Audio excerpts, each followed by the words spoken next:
We don't like to blame the victims around here. But at some point, in some places, we have to look at a victim and ask, are you a victim or a volunteer? That's the case here. Dents and dings. What could have happened? All over Anthony Japson's car. Yeah, it's very alarming. Are from high school students, he says. It was at least 20, maybe 4 or 5 of them that did have their Douglas t-shirts on. The father says he and his 6-year-old daughter came to the Liberty Heights 7-Eleven for a Slurpee Wednesday. When he pulled into the parking lot, he saw the teens and fight break out. Within 10 or 15 seconds of me getting my daughter out, that's when it moved over to here. When he tried to leave, Japson says his car became the target. Have them bashing your car and kicking your car, and I'm thankful that nothing happened physically. The father goes on to say that he's not going to go back to that 7-Eleven anymore because it might not be safe. Wow. Now I'm trying to imagine a set of circumstances where a white family in the middle of Chocolate City, Baltimore, they pull into a 7-Eleven where there's 20, 30, 40, 50 black people. They're fighting, they're destroying property, they're creating mayhem.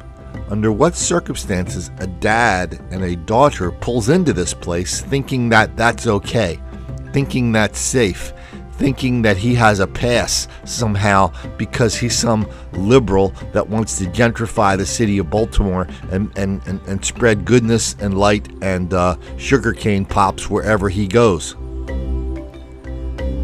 That's called infantile omnipotence. That's called ignoring danger because you're treating the world as if you're some kind of child in a crib, and the crib is safe, so you look out around the world and say, the world must be as safe as my little crib. So here we have a guy that lives in Baltimore with a 6-year-old daughter. He thinks he can go anywhere in the middle of the riot zone anytime and do anything he wants. To even live in Baltimore, to even be in that neighborhood, is an exercise in delusion, is an exercise in ignoring the enormous amount of black on white crime and black on white hostility that is an everyday fact of life in Baltimore, and nobody's hiding it.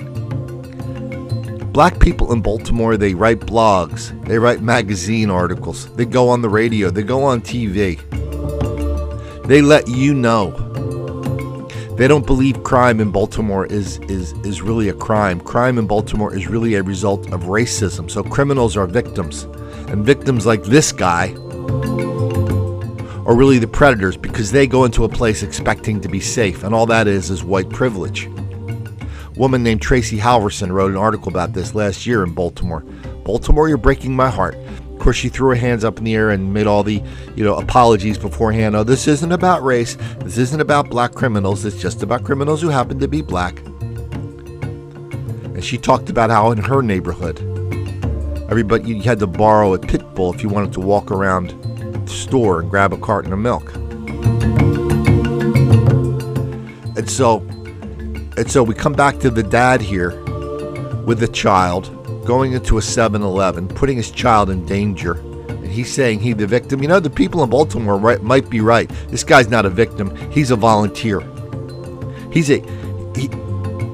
Taking your child into that kind of situation for a Slurpee is not a father-dad.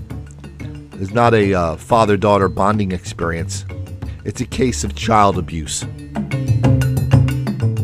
A lot of times when I make these videos, that every once in a while at the end I'll say, listen, you've got to spread these videos around. You've got to read Don't Make the Black Kids Angry.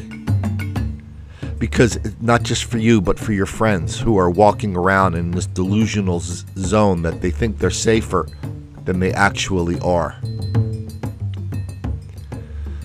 Well, this is Exhibit A for that. This guy has shut himself off from the real world, shut out every bit of information about what his life is like, what his neighborhood is like, what his daughter's life is like.